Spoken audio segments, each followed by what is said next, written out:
आगामी आर्थिक वर्षको नीति तथा कार्यक्रमको सत्तारूढ दलद्वारा बचाउ कार्यक्रम खोक्रो र सारहीन रहेको एमालेको प्रतिक्रिया।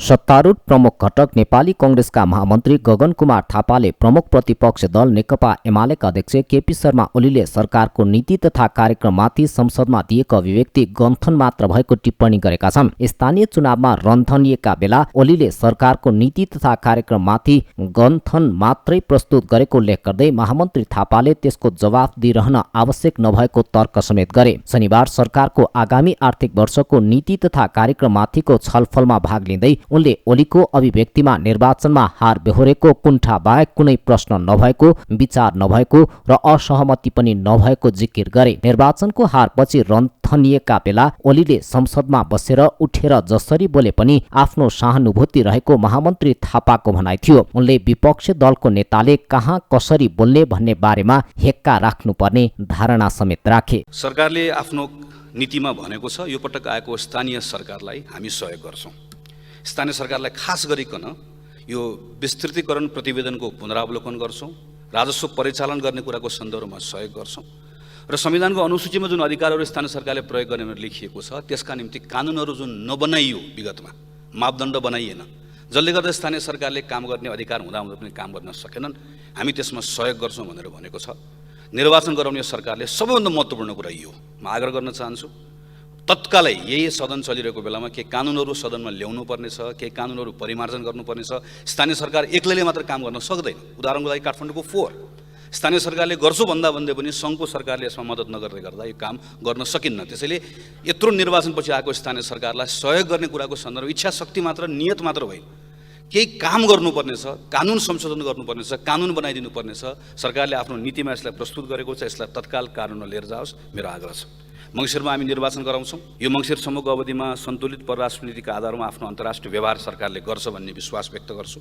महामन्त्री थापाले सरकारले मङ्सिरमा सङ्घ र प्रदेशको चुनाव सम्पन्न गराउने प्रतिबद्धता पनि व्यक्त गरे। स्थानीय तहको निर्वाचन शानदार ढङ्गले एकैपटक सम्पन्न गराएको सरकारले मङ्सिरभित्र सङ्घ र प्रदेशको चुनाव गराउने उनले बताए। उनले मुलुकमा गम्भीर ढङ्गले आर्थिक सङ्कट देखा परेको उल्लेख गर्दै त्यसलाई हल गरेर अगाडि बढ्न सरकारले पेट्रोलियम पदार्थमाथिको आत्मनिर्भरता हटाउने गरी महत्त्वकांक्षी योजनाका साथ काम गर्नुपर्ने बताए। पूर्व मन्त्री समेत रहेका महामन्त्री थापाले आयात प्रतिस्थापन गरेर मात्र मुलुकको आर्थिक सङ्कट टार्न सकिने भएकाले त्यस विषयमा सरकारलाई गम्भीर बन्न पनि ध्यानाकर्षण गराए। गएको 10 महिनाको मात्रै हामीले व्यापार घाटा हामीले हेर्यौं भने करिब 16 खरब रुपियाँको सामान हामी ल्याउने वा सामान वस्तु किन्ने 1 खरबको बेच्ने र यो यसरी बढेको छ। यो वर्ष मात्र भएको होइन, गएको वर्ष पनि बढ्यो, त्योभन्दा अघिल्लो वर्ष पनि बढ्यो। गएका बितेका 10-12 वर्षमा लगातार बढेको बढै छ र यो क्रम रोकिनेवाला छैन। आउँदो आर्थिक वर्ष अझ योभन्दा पनि भयानक ढङ्गले बढ्नेवाला छ। हाम्रो आम्दानीको स्रोत सीमित छ, त्यो रेमिटेन्सबाट पैसा आउँछ, थोरै मात्र वैदेशिक लगानी आएको छ, थोरै मात्र अनुदान आएको छ। हाम्रो आम्दानी कम छ र हाम्रो खर्च यसरी नै हुँदै गयो भने यसको लागि कुनै रकेट साइन्स चाहिँदैन। हामीले सामान्य घर चलाएको ढङ्गले हेऱ्यौँ भने पनि आम्दानी हामी यति थोरै यति धेरै खर्च भएपछि यसले थेक्न सक्दैन। कतिपय देशलाई व्यापार घाटा ठुलो विषय होइन, तर नेपालको जुन खालको आर्थिक परिस्थिति छ हाम्रो लागि व्यापार घाटा सबैभन्दा ठुलो चिन्ताको विषय हो। हामी करिब 11 गुणाले हाम्रो बढी भएको हाम्रो अवस्था छ। हामी बढी चाहिँ सामान आयात गरिरहेको अवस्था छ। यसको सबभन्दा ठुलो हिस्सा पेट्रोलियम पदार्थको छ। त्यसैले पेट्रोलियम पदार्थको करिब 15% भन्दा बढी हिस्सा भएको हाम्रो आयातको हिस्सा भएको ठाउँमा र अन्तर्राष्ट्रिय बजार, त्यसको मूल्य, खुला सिमाना हामीले चाहेर पनि त्यसको मूल्य केही गर्न नसक्ने। महामन्त्री थापाले सरकारले परराष्ट्र नीतिलाई सन्तुलित ढङ्गले अगाडि बढाउनु पर्ने आवश्यकता रहेको पनि बताए। लोकतान्त्रिक समाजवादी पार्टीका नेता लक्ष्मणलाल कर्णले स्थानीय तहमा 5 वर्षमा धेरै अनियमितता भएको र त्यसमा प्रमुख प्रशासकीय अधिकृत जिम्मेवार रहेको आरोप लगाएका छन्। उनले पदाधिकारीले गाली मात्र खाएको तर प्रमुख प्रशासकीय अधिकृतले कमाइरहेको टिप्पणी गरेका हुन्। शनिबार प्रतिनिधि सभामा नीति तथा कार्यक्रममाथि आफ्नो धारणा राख्दै नेता कर्णले 80% प्रशासकीय अधिकृतले काठमाडौँमा घर बनाइसकेको जिकिर गरे। स्थानीयता हामी राष्ट्रपतीय पद्धतिबाट सञ्चालन गर्छौँ। मैले त्यसको विरोध गरे होइन, तर त्यहाँ देखेको विकृतिहरू, किनभने सञ्चालन गरे हामीले 5 वर्ष सञ्चालन गर्यो स्थानीय निकाय, त्यो सञ्चालन गरिसकेपछि अब रिभ्यू गर्नुपर्ने बेला छ कि छैन, अनियमितता कति छ, अनियमितता हेर्ने हो भने त त्यहाँका पदाधिकारीहरू ज्यादै गाली खाइराखेका छन्, कमाईको राखेका छ। त्यहाँका प्रशासकीय प्रमुखहरू 80% प्रशासकीय प्रमुखहरूको घर काठमाडौँमा छ। हेर्नुहोस्, नभए त त्यहाँ सहर जहाँ छ त्यहाँ बनाइसके 5 वर्षमा के गरेका छ त्यो प्रमुखले। त्यसकारण मैले केही भने होइन कि यसतर्फ हामीले रिभ्यू गर्नुपर्ने बेला आयो। कसरी सहज बनाउने पद्धति कि उसले आफै काम गर्न सकोस्। स्थानीय तहमा पदाधिकारीले हरेक कामका लागि प्रमुख प्रशासकीय अधिकृतको भर पर्नुपर्ने भन्दै नेता कर्णले पदाधिकारीले चाहेर मात्र केही गर्न नसक्ने टिप्पणी गरे। नेकपा एमालेका सचिव तथा सांसद गोकर्ण विष्टले सरकारको नीति तथा कार्यक्रमले समृद्ध नेपाल निर्माण गर्ने दिशाबोध नगर्ने दावी गरेका छन्। उनले सरकारको नीति तथा कार्यक्रमलाई चौबाटोमा बसेको बटुवा र कुहिरोको कागको संज्ञा दिए। नीति तथा कार्यक्रम विद्यमान गम्भीर समस्या र चुनौतीहरूलाई सामना गर्ने सन्दर्भमा फितलो भएको उनको टिप्पणी छ। कार्यक्रमले अर्थतन्त्रमा देखिएको सङ्कटलाई समाधान गर्न नसक्ने उनको भनाइ छ। स्थानीय तह निर्वाचनमा सत्ता पक्षबाट शक्तिको दुरुपयोग गर्दै मतदाता लाई प्रभावित पार्ने काम भएको उनको आरोप छ। हरेक वर्ष बजेट आउनु अगाडि सरकारले नीति कार्यक्रम प्रस्तुत गर्ने गर्दछ। यही परम्परालाई ध्यान दिँदै सरकारको नीति कार्यक्रम आएको छ। नीति कार्यक्रमले गरिबी अभाव बेरोजगारीमा बाँचिरहेका जनताहरूलाई आशा जगाउने, अग्रगामी परिवर्तनलाई बाटो देखाउने, समृद्ध नेपाल निर्माण गर्ने सन्दर्भमा दिशाबोध गर्नु पर्दथ्यो। तर यो नीति कार्यक्रम चौबाटामा उभिएको दिशाहीन बटुवा र कुहिरेको काग जस्तो साबित भएको छ। यसले जनतामा कुनै उत्साह र आत्मविश्वास पैदा गर्न सकिरहेको छैन। उनले निर्वाचनमा खर्च अधिक हुने गरेको भन्दै अब क्रमशः प्रत्यक्ष निर्वाचित कार्यकारीको पक्षमा उभिने बेला आएको पनि बताए। एमालेका अध्यक्ष केपी शर्मा ओली प्रधानमन्त्री भएका बेला भारतले मिचेको कालापानी, लिपुलेक र लिम्पियाधुरा समेटिएको पुस्तक वितरणमा रोक लगाएको तत्कालीन शिक्षा, विज्ञान तथा प्रविधि मन्त्री रहेका माओवादी सांसद गिरिराजमणि पोखरेलले जिकिर गरेका छन्। प्रतिनिधि सभाको बैठकमा सरकारको आगामी आर्थिक वर्षको नीति तथा कार्यक्रममाथिको छलफलमा सहभागी हुँदै पोखरेलले त्यस्तो किन भएको हो भन्ने जवाफ ओलीले नदिएको पनि बताए। शिक्षा मन्त्री हुँदा तयार गरेको लिपुलेक कालापानी सम्बन्धी पुस्तकलाई उहाँले रोक लगाउनु भयो, एउटा कार्यदल बनाउनु भयो, एकपटक पनि बैठक राख्नुभयो र किताब किन रोकियो जवाफ पनि दिनु भएन। साँच्चै प्रजातन्त्र राष्ट्रियता कठघरामा तपाईँ पनि कठघरामै हुनुहुन्छ। राष्ट्रिय र प्रजातन्त्र कूटनीति र दाउपेचका विषयहरू हुन सक्दैनन् भन्ने मलाई लाग्दछ। सभामुख महोदय, अन्त्यमा हामी सङ्घीयतामा गइसकेको पृष्ठभूमिमा एक घर एक धाराको नीति कसले ल्याउने? यो त स्थानीय तहको नीति हुनुपर्छ। सङ्घको काम 3 तहको सरकारमा जहाँ जहाँ अस्पष्ट छ त्यसलाई स्पष्ट पार्ने हुनुपर्छ। नीति र कार्यक्रम र बजेट ल्याउँदा यो पुरानो तरिका, सोच र स्ट्रक्चर बदल्नु। अहिले पनि हामी सबै समस्याको समाधान सरकार एक्लैले गर्छ भन्ने सन्देश दिइरहेका छौँ। तत्कालीन शिक्षा मन्त्री पोखरेलले राष्ट्रियताबारे जवाफ दिनुपर्ने ठाउँमा ओली पनि भएको बताए। शेरबहादुर देउबाको सरकारले नीति तथा कार्यक्रममा लिपुलेक, लिम्पियाधुरा र कालापानीलाई नराखेकोमा पनि उनले असन्तुष्टि जनाएका छन्। ओली प्रधानमन्त्री भएका बेला जनशक्ति प्रक्षेपण प्रतिवेदन र शिक्षा आयोगको प्रतिवेदन पनि रोकिएको पोखरेलले दावी गरे।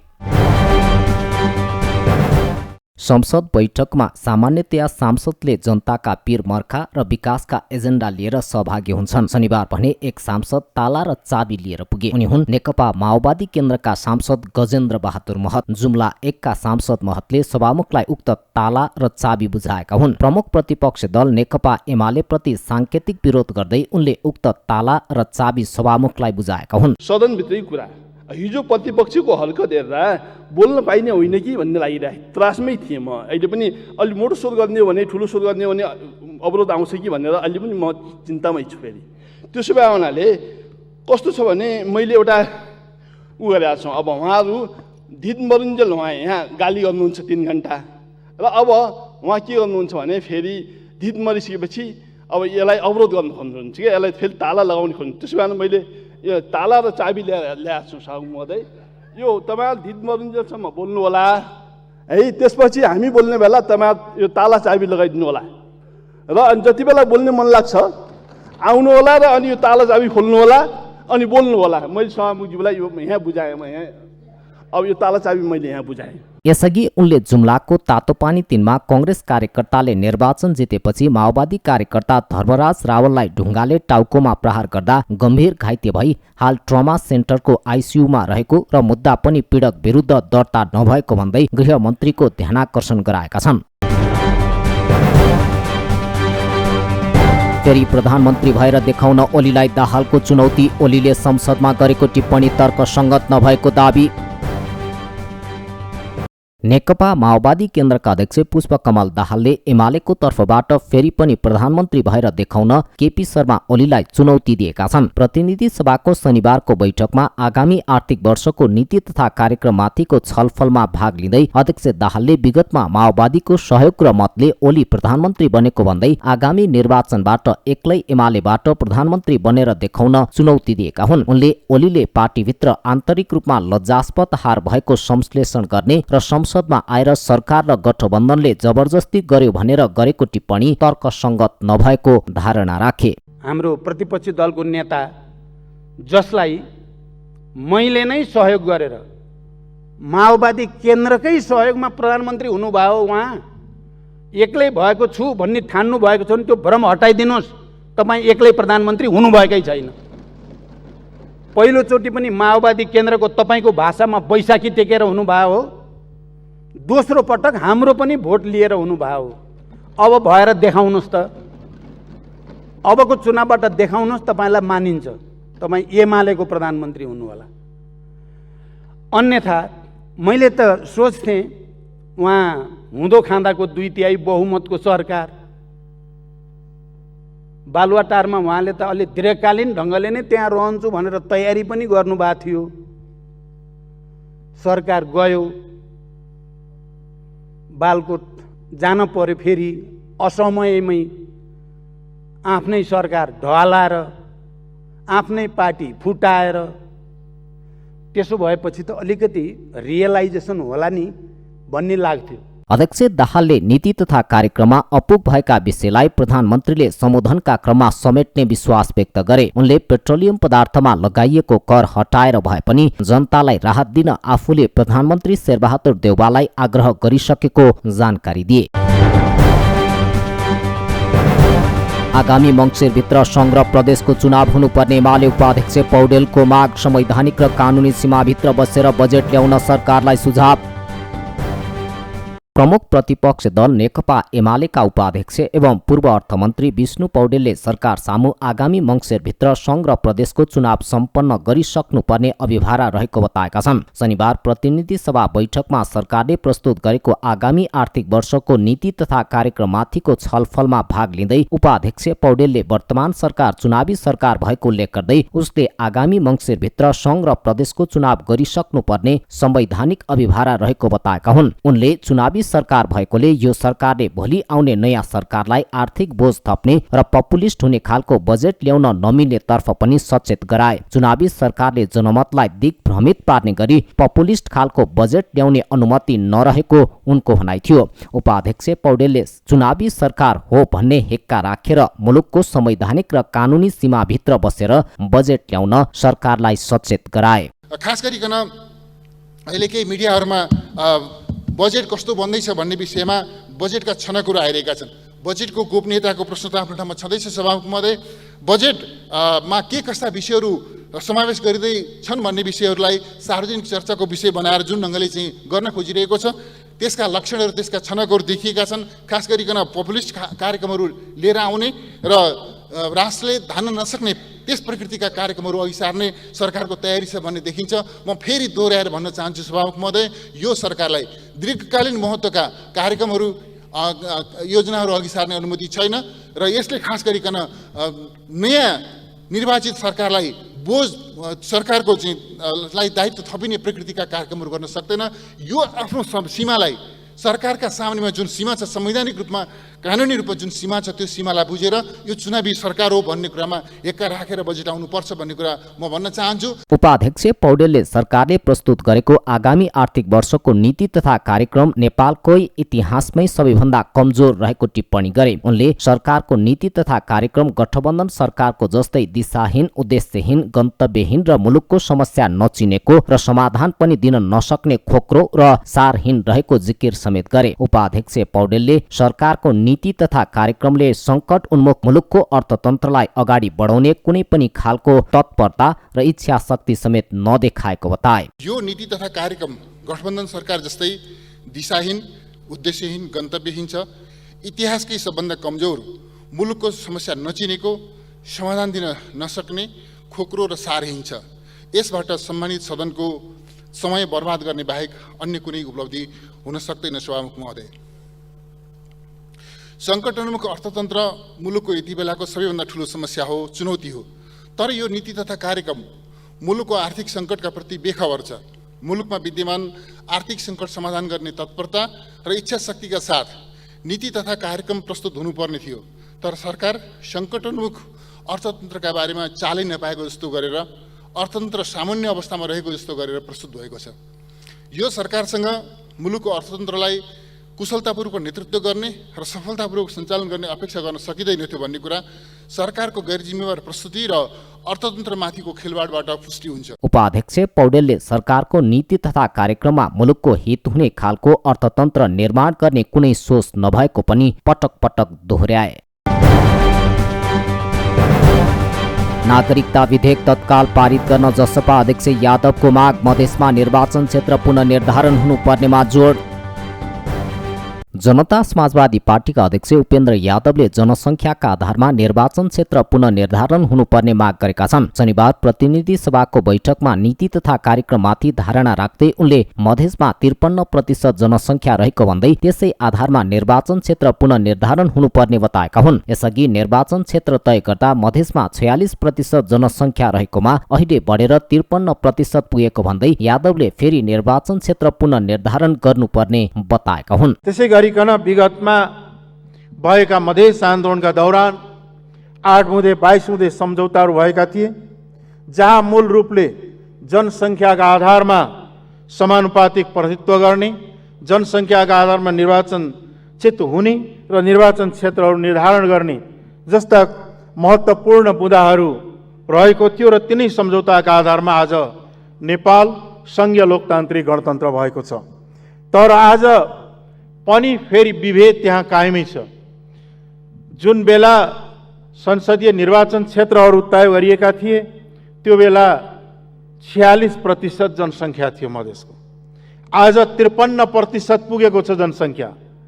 अब 53% जनसङ्ख्याका आधारमा निर्वाचन क्षेत्रहरूको पुनर्निर्धारण हुनुपर्दछ। अध्यक्ष यादवले बहुभाषिक नीति लागू गर्दै एकभन्दा बढी भाषालाई सरकारी कामकाज भाषा तोक्ने र विद्यालयहरूमा पढाउने व्यवस्था गर्नुपर्ने उल्लेख गरे। उनले जन्मसिद्ध नेपाली आमा बाबुबाट जन्मिएका छोराछोरी पनि नागरिक रहेको भन्दै नागरिकता विधेयक तत्काल पारित गर्नुपर्ने बताए। अझै पनि लाखौं नेपाली नागरिकहरू जसको आमा बुवा दुवै नागरिक छन्, दुवैले जन्मसिद्ध नागरिकता प्राप्त गरेका छन्, तिनका सन्तान अझै पनि कसरी गैर नागरिक भएर बसेको छ, कसरी गैर नागरिक बनाइएको छ। तिनलाई नागरिकता दिने दायित्व राज्यको हो।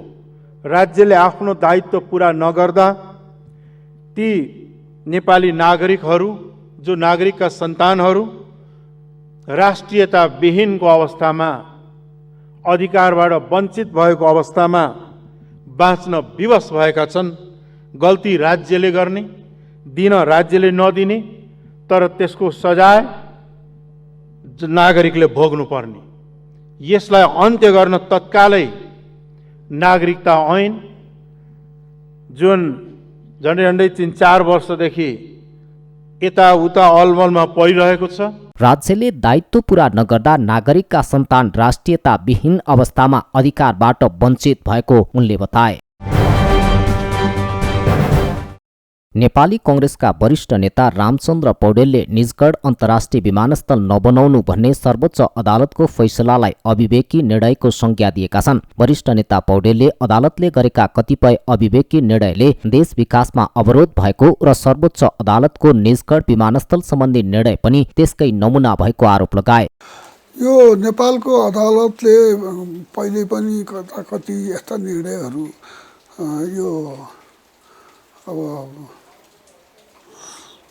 के अरे व्याख्या गर्न नसक्ने निर्णयहरू चाहिँ नि गर्दै पनि आएको हो र यो विकासलाई चाहिँ नि विकासको मर्मलाई विचार गर्न नसक्ने निर्णयहरू पटक पटक भएका छन् र यसपालि पनि नेपालको विकासको सन्दर्भमा त्यसको मर्मलाई चाहिँ नि ख्याल नगरिकन त्यहाँको धरातलीय यथार्थको अध्ययन नगरिकन एउटा के अरे निवेदनको भरमा वातावरण बिग्रन्छ भन्ने भरमा यत्रो राष्ट्रिय महत्त्वको योजनालाई त्यत्तिकै रोकिदिने निर्णय अदालतले गर्नु यो अदालतको चाहिँ वास्तवमा विवेकसम्मत निर्णयको रूपमा मैले मान्न सक्दिनँ। यसलाई विवेकसम्मत निर्णय हो भनेर म मान्न सक्दिनँ र यसले देशलाई चाहिँ नि अत्यन्त विकासको बाटोमा ठुलो अप्ठ्यारो पार्ने एउटा चाहिँ नि रूपमा मैले यसलाई लिएको छु। ऊर्जा, जलस्रोत तथा सिंचाई मन्त्री पम्फा भुषालले पेट्रोलियम पदार्थको आयात कम गर्न साइकल र विद्युतीय सवारी साधनको प्रयोग गर्नुपर्ने बताएकी छन्। शनिबार महिनावारी स्वच्छता दिवसका अवसरमा आयोजित कार्यक्रमलाई सम्बोधन गर्दै मन्त्री भुषालले यस्तो बताएकी हुन्। उनले पेट्रोलियम पदार्थबाट चल्ने सवारी साधनको प्रयोगलाई कम गर्न साइकल उपयुक्त विकल्प भएको बताइन्। मन्त्री भुषालले साइकल र विद्युतीय सवारी साधनको प्रयोगले वातावरणलाई स्वच्छ बनाउने र भोग्नुपर्ने वातावरणीय समस्या समाधान हुने पनि बताइन्। हामी राष्ट्रिय हिसाबले अन्तर्राष्ट्रिय हिसाबले र हामीले व्यक्तिगत हिसाबले पनि खास गरेर युक्रेन रुस प्रकरणले अहिले पेट्रोलियम पदार्थमा मूल्य बढेको छ र त्यसले चाहिँ त्यो मूल्य वृद्धिले हाम्रा जीवनका सबै क्षेत्रमा प्रभाव पारेको छ। यो बेला यो साइकल यात्राले त्यसको पनि एउटा जवाब र सब्स्टिट्युट दिन्छ भन्ने मलाई लाग्छ। सँगसँगै हामी जलस्रोतले सम्पन्न देश हो, हामीसित भरपुर जलविद्युत छ, त्यसैले साइकलले मात्रै नपुग्ने बेला चाहिँ अब हामी विद्युतीय यातायातका साधन प्रयोग गर्ने कुरामा पनि यो युवा पुस्ता बडो सचेत ढङ्गले लाग्नुहुनेछ। अब यहाँ साइकल पछि स्कुटी, मोटरसाइकल, गाडीतिर जाँदा अब विद्युतीय यातायातको प्रयोग गर्ने कुरालाई पनि एउटा समग्र ढङ्गले आत्मसातीकरण गर्नुहुनेछ।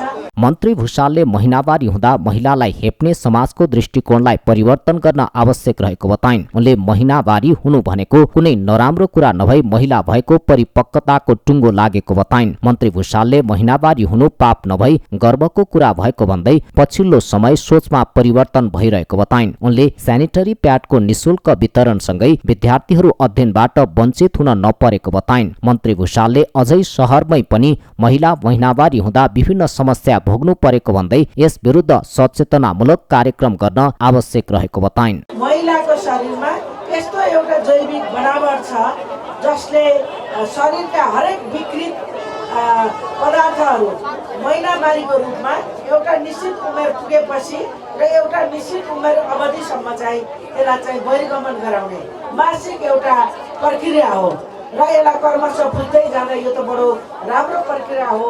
यसले मातृत्वको महिलामा भएको क्षमताको पहिचान पनि हो अनि शारीरिक एउटा स्वस्थताको एउटा निम्ति शरीरमा भएका विकृत पदार्थको बहिर्गमन पनि हो भन्ने कुरा बुझ्दै गर्दाखेरि अनि यो त कुनै अपराध होइन, पाप होइन, यो त एउटा स्वाभाविक प्रक्रिया हो।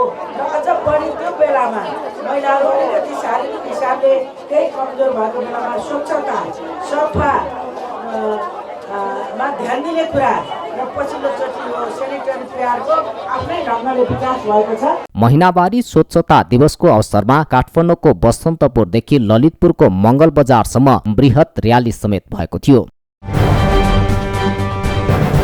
कृषि तथा पशुपन्छी विकास मन्त्री महेन्द्र राय यादवले अबको 1 वर्षभित्र नेपाल कृषिमा आत्मनिर्भर हुने दावी गरेका छन्। Association of Nepali agriculture journalist अनासले आयोजना गरेको आत्मनिर्भर र साना किसानका सवाल विषय कार्यक्रममा बोल्दै मन्त्री यादवले सरकारले ल्याएको आगामी आर्थिक वर्ष 2079-80 को नीति तथा कार्यक्रममा कृषिलाई जोड दिएकोले कार्यान्वयनलाई लागू गर्ने हो भने नेपाल आगामी 1 वर्षभित्र कृषिमा आत्मनिर्भर हुने बताएका हुन्। उनले आगामी आर्थिक वर्षको बजेटले कृषि क्षेत्रमा उत्पादनको क्षेत्रमा र निर्यातको क्षेत्रमा महत्त्वपूर्ण योगदान दिने बताए। मन्त्री यादवले कृषि नेपालको मेरुदण्ड भएको बताउँदै कृषिलाई कसरी आत्मनिर्भर गर्न सकिन्छ भन्ने कुरा नै अहिलेको मुख्य चुनौती भएको बताए। उनले नेपालमा जनशक्तिको अभाव रहेको पनि बताएका छन्। उनले आगामी आर्थिक वर्षको बजेट कार्यान्वयनका लागि कृषि नीति आवश्यक रहेकोले कृषि नीति बनाएर नै कृषि क्षेत्रलाई आत्मनिर्भर बनाइने स्पष्ट पारे। उनले मन्त्रालय कृषि नीति पास गराउन लागि परेको पनि बताए। यो बजेटले मलाई विश्वास छ कि नेपाली जनताको कृषि क्षेत्रमा उत्पादनको क्षेत्रमा र निर्यातको क्षेत्रमा हैन महत्त्वपूर्ण योगदान हुनेछ र सबै नेपाली दाजुभाइहरूले आफ्नै उत्पादन आफ्नै अगाडिलाई बढायौँ भने यसले मलाई छ कि हामी 1 वर्षको भित्रमा कमसेकम हामी आत्मनिर्भर हुन सक्छौँ र यसमा भएका समस्याहरूलाई हामीले फेरि छलफल गरेर अगाडि बढाउनेछौँ। नेपाल कृषि प्रधान देश हो, नेपालको मेरुदण्ड पनि हो र कृषि क्षेत्रलाई आत्मनिर्भर कसरी गर्न सकिने यो हाम्रो लागि चुनौतीको विषय हो। र यसपालिको बजेटमा साथीहरू बहुत राम्रो कुरा उठाउनु भएको छ। यसपालिको बजेट मलाई लाग्छ जुन अहिले नीति कार्यक्रममा आएको छ कृषि क्षेत्रमा एउटा विगतभन्दा अलिकता धेरै परिवर्तनको रूपमा आएको छ। मन्त्री यादवले नेपालको कृषि उत्पादन व्यवसायीकरण नभएको बताए। उनले कृषिका उत्पादन सामग्री बिक्रीका लागि किसानले बजार नपाउने समस्या रहेको बताए। मन्त्री यादवले कृषिमा हुनुपर्ने बजारीकरण, यान्त्रिकरण, भण्डारणको व्यवस्थापन नहुनुले पनि कृषिमा थप समस्या सिर्जना भइरहेको बताए। अहिले हाम्रो कृषि उत्पादन भनेको व्यवसायीकरण छैन। अहिले कृषि जुन उत्पादन छ त्यो थोरै मात्रामा व्यवसायमा छ, तर धेरै किसानहरूले आफूले उत्पादन गर्दाखेरि त्यसको बजारको व्यवस्थापन हुनुपर्ने, यान्त्रिकरण हुनुपर्ने, बजारीकरण हुनुपर्ने, त्यसको लागि हैन गोदामको व्यवस्था हुनुपर्ने, त्यसको लागि भण्डारणको व्यवस्था हुनुपर्ने, त्यसको सरकारले मूल्य निर्धारण गर्छ। अहिले जुन प्रकारको हामीले केही मूल्य निर्धारण गरेका छौँ त्यो गरेका सरकारले मूल्य निर्धारण गरेका उत्पादनका वस्तुहरू सरकारले खरिद गरिदिनुपर्ने। त्यो खरिद गर्नको लागि अहिले हामीसँग भण्डारणको समस्या छ, हैन गोदामको समस्या छ। र यसपालिको बजेटमा सबै प्रदेशहरूमा एउटा भण्डारण घर बनाउने, त्यसपछि गोदामहरू बनाउने, साना साना प्रत्येक गाउँपालिकामा गोदामहरू बनाउने हैनको लागि यस मन्त्रालयले विगतमा हैन सूचना साझेदारीमा निकासा गरे सूचना प्रकाशन गरेको थियो। मन्त्री यादवले आगामी आर्थिक वर्षको बजेटमा सबै प्रदेशहरूमा एउटा भण्डारण घर र प्रत्येक गाउँपालिकामा ससाना गोदामहरू बनाउनको लागि बजेट छुट्याउने बताए। स्थानीय निर्वाचनमा सत्ता गठबन्धनले जित्यो करिब 62% तहको प्रमुख पद। 328 तहमा विजयी हुँदै कांग्रेस पहिलो पार्टी। स्थानीय तह निर्वाचन 2079 को परिणाम आउने क्रम अन्तिम चरणमा पुगेको छ। 753 मध्ये 751 तहको परिणाम सार्वजनिक भइसकेको छ। सार्वजनिक परिणाम अनुसार सत्ता गठबन्धनले भने 503 स्थानीय तहको प्रमुख अध्यक्ष पद जितेको छ। गठबन्धनका 5 दलले करिब 62% स्थानीय तहका प्रमुख पद जितेको छ। नेपाली कांग्रेसले 328 स्थानीय तहमा प्रमुख अध्यक्ष पद जितेको छ। यो 2074 को निर्वाचनमा जिते भन्दा 62 पद बढी हो। जस अनुसार नेकपा माओवादी केन्द्रले 121, जनता समाजवादी पार्टी नेपालले 30 तथा नेकपा एकीकृत समाजवादीले 20 स्थानीय तहको प्रमुख वा अध्यक्ष पद जितेको छ। राष्ट्रिय जनमोर्चाले 4 स्थानीय तहको प्रमुख अध्यक्ष पद जितेको छ। 35,221 पदका लागि निर्वाचन भएकोमा हालसम्म 35,115 पदको मत परिणाम सार्वजनिक भइसकेको छ। सत्ता गठबन्धनका 5 दलले 21,592 पद जितेका हुन्। 13,850 पद जित्दै नेपाली कांग्रेस पदीय बाँडफाँडमा समेत पहिलो दल बनेको छ। यो कुल पदको करिब 40% हुन आउँछ। नेकपा एमालेले 1969 पद जितेको छ, जुन स्थानीय तहको कुल पदको करिब 34% हो। नेकपा माओवादी केन्द्रले 5044, जनता समाजवादी पार्टीले 1548, नेकपा एकीकृत समाजवादीले 986 तथा राष्ट्रिय जनमोर्चाले 159 पद जितेका छन्। स्थानीय निर्वाचनमा मत परिणामका आधारमा कुल 22 दलले प्रतिनिधित्व गरेका छन्। स्वतन्त्रको जितले कांग्रेस र कम्युनिस्टको अस्तित्व सङ्कटमा पर्न सक्ने विश्लेषण, जनअपेक्षा अनुसारको काम गर्न विज्ञको सुझाव।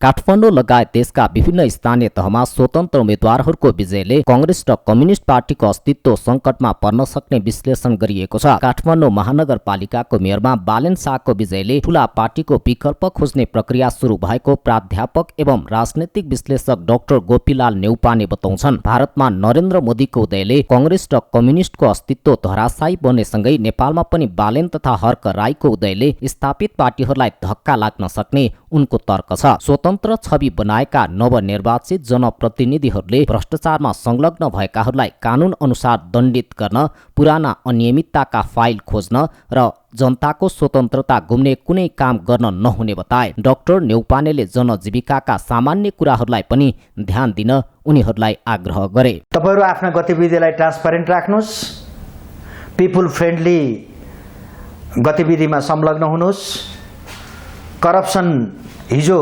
जसले करप्सन गरेका थिए तिनीहरूलाई जेल हाल्नुस्, त्यो सम्पत्ति नियमअनुसार कानुनअनुसार तिनलाई दण्डित गर्नुस् र हिजो जहाँ जहाँ फल्ट भएका थिए ती खोज्नुस्, ती सबै फाइल खोज्नुस्, त्यो धुला टकटक्याउनुस्, ती फाइलहरूलाई हेर्नुस् र प्रत्येकलाई दण्डित गर्नुस्। नेपालको कानुनले दण्डित गर्ने अधिकार दिएको छ स्थानीय तहलाई। गलत गर्ने मान्छे दण्डित हुनुपर्छ र जनताको स्वतन्त्रता गुम्ने कुनै कर्म नगर्नुस्। जनताको फ्रिडम, स्पिचको फ्रिडम, इम्प्रेसन दिने फ्रिडम, इन्डिभिजुअलिटी, यो लिबर्टी जनतालाई दिनुस् र लिबर्टीको पक्षमा कम ट्याक्स लाउनुस्, जनताको पैसा जनताकै गोजीमा होस्, अनप्रोडक्टिभ सेक्टरमा खर्च नगर्नुस्। राजनीतिक विश्लेषक नेउपानेले काठमाडौँवासीले बालेनलाई मेयरमा जिताएर वास्तविक प्रजातन्त्रको अनुभूति गराएको टिप्पणी गरे। प्रजातन्त्र डेमोक्रेसी मजबुत हुन पहाडमा मधेसीले, तराईमा ढाका टोपी लगाउनेले, हिमालमा फरक जातिले चुनाव जित्नुपर्ने उनको तर्क छ। मलाई खुसी लागेको कुरो के छ भने डेमोक्रेसी त्यहाँ सस्टेन हुन्छ जहाँ तराईमा टोपी लाउने मानिसले चुनाव जित्नुपर्छ, काठमाडौँको नेवार बस्तीमा मधेसीले चुनाव जित्नुपर्छ, हिमालमा गएर मधेसीले चुनाव जित्नुपर्छ। डेमोक्रेसी त्यसपछि मात्र ट्रु डेमोक्रेसी नेपालमा आउँछ भन्ने गरेको थिएँ मैले। र आज मैले जुन कल्पना गरेको डेमोक्रेसी हो, बालेनहरूको जितले त्यो डेमोक्रेसी काठमाडौँले एक्सेप्ट गर्यो, विविधतालाई एक्सेप्ट गर्यो भन्ने लाग्छ। र काठमाडौँ ट्रु डेमोक्रेसीको डेमोक्रेट्सहरूको फिल्ड हो, यो ब्याटल फिल्ड हो डेमोक्रेट्सहरूको। यो अब यो कुनै तानाशाहको ब्याटल फिल्ड होइन, डेमोक्रेट्सहरूको फिल्ड हो काठमाडौँ। अब कुनै पनि दृष्टिकोणले कम्युनिस्ट तानाशाही वा राजाको तानाशाही वा कांग्रेसको तानाशाही या गुण्डागर्दी अब काठमाडौँले सहँदैन। विश्लेषक नेउपानेले कांग्रेस, कम्युनिस्ट लगायत पुराना पार्टीबाट देशको परिवर्तन सम्भव नभएको तर्क गरे। आगामी संसदीय निर्वाचनमा धेरै स्वतन्त्र उम्मेद्वारहरूले चुनाव जित्ने उनले विश्वास व्यक्त गरे। भिजन र मिसन भएका शिक्षित स्वतन्त्र उम्मेद्वारले चुनाव जित्नुपर्ने उनको भनाइ छ। सम्भवतः संसदीय चुनावमा योभन्दा बेटर रिजल्ट आउन सक्छ स्वतन्त्रहरूको, किनभने त्यहाँ पोलिसी बनाउने हो। राजनीतिक दलभित्र भेडा कार्यकर्ताले टिकट पाउने हो, जसले केपी ओलीको गुलामी गर्छ, जसले शेरवारजीको गुलामी गर्छ अथवा जसले प्रचण्डजीको गुलामी गर्छ त्यसले टिकट पाउँछ। नेपाली जनताले अब गुलामहरूलाई दिएर हुँदो रहेछ, देश परिवर्तन हुँदो रहेछ। 30 वर्ष गुलामहरूलाई हामीले भोट हालेर दिउँ, अब अलिकति प्लानरलाई दिउँ, अलिकति डिसिजन मेकरलाई दिउँ, अलिकति सेन्टिमेन्ट र फिलिङ भएका मान्छेलाई दिउँ जसले सोसाइटीलाई ट्रान्सफर्मेसन गर्न सकोस्, अलिकति बुझेको मान्छेलाई दिउँ जो स्वतन्त्र होस्, जसले स्वतन्त्रताको वकालत गरोस्, जसले फ्रिडम कहीँ पनि सिज नगरोस्, जसले इन्डिभिजुअलिटीलाई कदर गरोस्। विश्लेषक नेउपानेले नेपालमा जातीय राजनीति सफल नहुने ठोकुवा समेत गरेका छन्। र त्रिदेशीय क्रिकेट सिरिजमा सहभागी हुन नेपाली टोली अमेरिका प्रस्थान, सुखद नतिजा निकाल्ने कप्तान लामिछानेको प्रतिक्रिया। अमेरिकामा आयोजना हुन लागेको आइसिसी विश्वकप लिग 2 क्रिकेट प्रतियोगिता अन्तर्गत त्रिकोणात्मक एक दिवसीय श्रृङ्खलाका लागि नेपाली टोलीलाई शनिबार बिदाई गरिएको छ। नेपाल क्रिकेट संघ क्यानले एक कार्यक्रमको आयोजना गरी श्रृङ्खला भ्रमण गर्न लागेको टोलीलाई शनिबार बिदाई गरेको हो। टोलीलाई युवा तथा खेलकुद मन्त्री महेश्वर जङ गहतराज, क्यानका अध्यक्ष चतुर बहादुर चन्द लगायतको टोलीले बिदाई गरेको हो। बिदाई कार्यक्रममा बोल्दै नेपाली टोलीका कप्तान सन्दीप लामिछानेले तयारी राम्रो भएकाले नतिजा पनि राम्रो आउने विश्वास व्यक्त गरे। धेरै खेल खेल्न बाँकी रहेकाले नेपाली टोलीलाई अर्को चरण पुग्नको लागि पनि श्रृङ्खला निकै महत्त्वपूर्ण रहेको बताए। कप्तान लामिछानेले ब्याटिङ पक्षमा सुधार भएको र अमेरिका भ्रमणमा ब्याटिङ पक्षले जिताउनेमा आफू आशावादी रहेको बताए। हामी चाहिँ पहिला ओडिया स्टेटस भन्दा पनि पहिला चाहिँ यो सबै गेमहरू कसरी जित्ने, कसरी त्यो प्लानिङहरू गर्दै जाने हैन।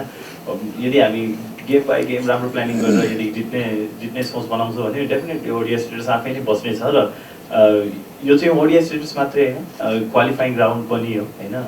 त्यो नेक्स्ट लेभलमा पुग्नुको लागि पनि हाम्रो लागि एउटा राम्रो च्यालेन्जेसहरू छ डेफिनेटली, तर त्यो च्यालेन्जेसहरूको लागि चाहिँ हामी we are ready to face that. Recent few टाइम्समा चाहिँ बाहिर जाँदा चाहिँ त्यस्तो भएको थिएन र भनौँ न still you got believe everybody, र त्यो विश्वास हामीमा सबैमा एकाअर्कामा छ र सबैजनाले उत्तिकै मेहनत गरिरहेको छौँ। यो चाहिँ हामी बारम्बार भनिरहेको छौँ र त्यो एउटा जुन भनौँ न नेपालमा हामी अहिले सिरिज खेलेको छौँ 2टा होइन, त्यसमा चाहिँ डेफिनेटली त्यो हाम्रो फिर्ता आएको छ रिदमहरू पनि, चाहे त्यो बोलिङ वाइज होस् चाहे ब्याटिङ वाइज होस् होइन। So definitely there is no doubt like I'm pretty much sure कि यो 4 गेममा चाहिँ हाम्रो ब्याटिङले नै जिताउनेछ। पहिलो पटक श्रृङ्खलाका लागि नेपाली टोली अमेरिका भ्रमण गर्न लागेको हो। नेपालले अमेरिका भ्रमण गर्दा आयोजक अमेरिका र ओमानसँग त्रिकोणात्मक श्रृङ्खला खेल्नेछ। श्रृङ्खला पूर्व नेपाली टोली अमेरिकामा त्यहाँका 2 क्लबसँग अभ्यास खेल खेल्ने तालिका समेत छ। नेपाली टोलीलाई सम्हालेका मुख्य प्रशिक्षक पुबुदु दासा नायकेले नेपाली टोलीको तयारी राम्रो भएकोले सुखद नतिजा निकाल्नेमा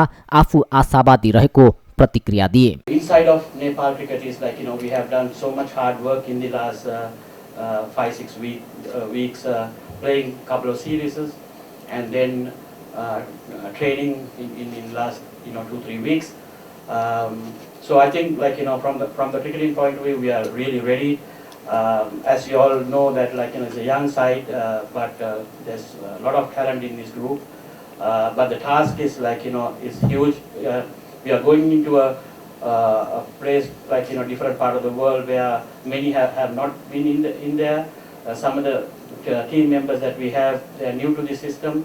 But overall, I think we have put a great foundation. League 2 श्रृङ्खला अन्तर्गत नेपालले पहिलो खेल ओमानसँग जुन 9 तारिकमा खेल्नेछ। त्यसपछि जुन 11 मा नेपाली टिमले अमेरिकासँग खेल्नेछ भने जुन 14 मा ओमानसँग दोस्रो खेल खेल्ने तालिका छ। त्यस्तै जुन 15 मा अमेरिकासँग दोस्रो खेल खेल्नेछ। आइसिसी विश्वकप लिग 2 प्रतिस्पर्धा गरिरहेका 7 टिमले 36 वटा म्याच खेल्नुपर्छ। अहिलेसम्म 32 म्याच खेलेको ओमानले 19 खेलमा जित र 1 खेलमा बराबरी गर्दा 1 खेल भने नतिजा विहीन बनेको थियो। ओमान 40 अङ्क सहित शीर्ष स्थानमा छ। त्यसैगरी स्कटल्यान्ड 24 अङ्क सहित दोस्रो स्थानमा रहँदा युएई 22 अङ्क सहित तेस्रो स्थानमा छ। 12 खेल खेलेको नेपाल अहिले 6औं स्थानमा छ।